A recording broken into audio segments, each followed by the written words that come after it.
Alors les conséquences sont parfois très légères et parfois beaucoup plus importantes et elles peuvent être inattendues. Par exemple, un allergique aux acariens qui n'a pas un traitement correct va dormir moins bien, ça c'est quasi certain.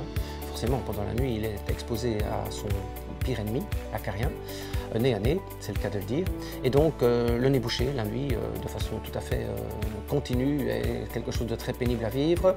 Ça favorise le ronflement aussi, etc. Donc la qualité du sommeil est moins bonne, donc ce sont des gens qui vont se lever plus fatigués, avec éventuellement même des apnées du sommeil, du fait de la congestion de tout le carrefour aérodigestif supérieur, aérien supérieur. La productivité au travail aussi peut tout à fait être diminuée. Quand on n'a pas passé une bonne nuit, on est moins bon. On a décrit des conséquences sur les études aussi, pour les grands enfants, les adolescents ou les étudiants universitaires. La productivité a été mesurée aussi pour des adultes. Elle est diminuée chez les patients qui sont allergiques et qui ne sont pas traités correctement. Et on peut même avoir des conséquences, par exemple, sur les accidents de la route à cause de la somnolence liée à un mauvais sommeil.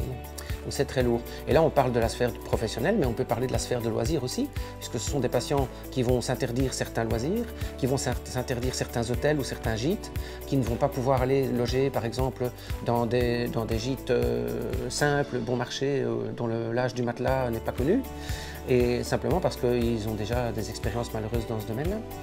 Effectivement, donc ça peut impacter quand même fortement la qualité de vie, tant pour le travail que pour les loisirs.